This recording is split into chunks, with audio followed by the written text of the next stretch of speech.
ऋषिकुल्य नदीर उपरमुंडरे प्रस्तावित पिपलपंगा डैम निर्माण को बातिल करने तथा नदी सज्जा को अबाध बाली चालना बंद करने दाबी गंजाम जिला छत्रपुर ब्लॉक ऋषिकुल्य नदी तटरे थिबा विभिन्न पंचायत गुड़िकरे ऋषिकुल्य पदयात्रा माध्यम सचेतनता ऋषिकुल्य सुरक्षा क्रियानुष्ठान कमिटी पक्षर आयोजित एही 10 दिनिया पदयात्रा गत 16 तारिख ठारू आरंभ होई छत्रपुर ब्लॉक रे पहुंची। छत्रपुर ब्लॉक बड़माधपुर पोटलामपुर पंचायतर विभिन्न ग्राम परिक्रमा करी जनसाधारण को सचेतनता कर राज्य सरकार छत्रपुर गोपालपुर शिल्प कॉरिडोर रे थिबा टाटा और अदानी परी बृहत घरोई कंपानीर प्रकल्पगुड़िक पानी जोगाइबा उद्देश्य रे गंजाम जिलार जीवन रेखा रूपे परिचित ऋषिकुल्य नदीर उपर मुंडरे पिपिलपंगाठारे एक बड़ डैम निर्माण करबाकु जाउछंती। ऋषिकुल्य और ओडांगी नदीर संजोग स्थल पिपलपंगाठारे एही डैम निर्मित हेले नदीर उपर मुंडरू दैनिक 60 नियुत गैलन पानी 100 किलोमीटर लंब पाइपलाइन जोगे गोपालपुर और छत्रपुर अंचल कंपानी को जोगाई दिया। वर्तमान जलवायु परिवर्तन और व्यापक बालीचालना फल ऋषिकुल्य नदी सज्जा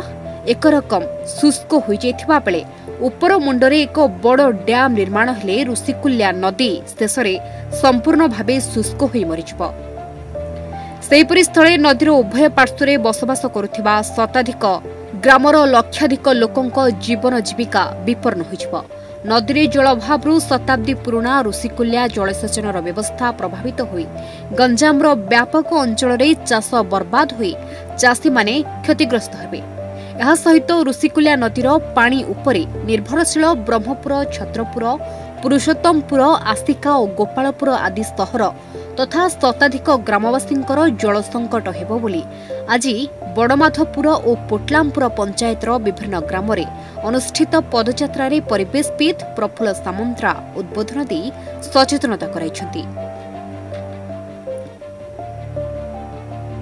अन्यमानक मध्यरे ऋषिकुल्य रयत महासभार संपादक सीमांचल नाहक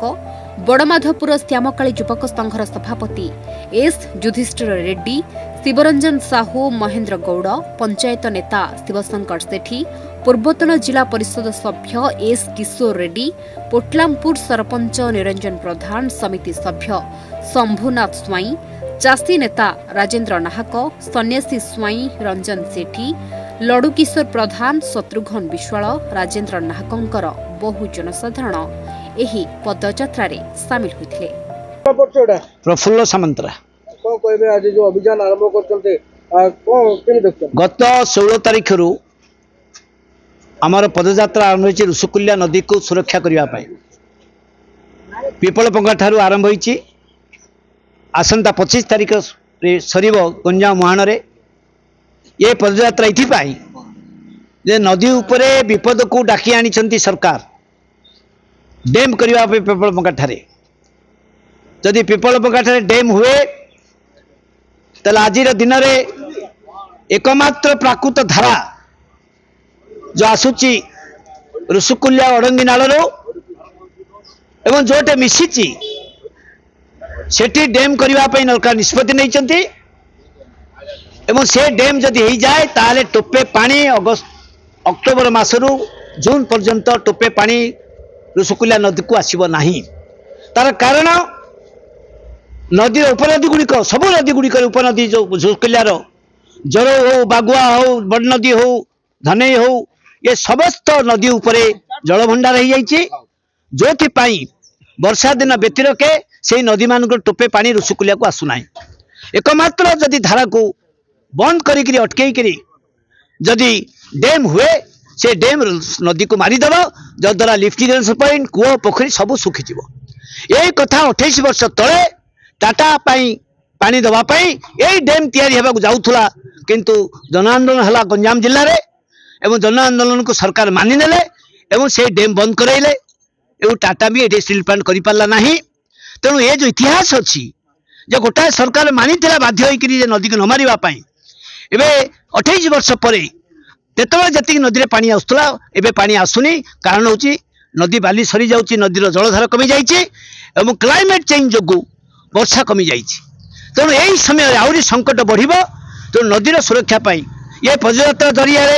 जनजागरण करुचु एवं सरकार को निवेदन करा जाउची जे सरकार अंध भाव हो बा भूल वशत हो ये निष्पत्ति नियंतु नहीं एवं ये पुनर्विचार करी ये पिपलपंका डैम को बंद करंतु एवं जो बाली चोरी होकर नदी प्रति बड़ा विपद देखा देछि बाली चोरी बंद करने आईनगत व्यवस्था एवं टास्क फोर्स करंतु गाँ लोक पंचायत को क्षमता दिंतु एवं लोक जोटी धरवे भी तांको सुरक्षा दिंतु ये हूँ आम आह्वान मो पटलामपुर सरपंच निरंजन प्रधान कौन कहे जो अभियान आरंभ होती कौन आर उद्देश्य रही आमर मुख्य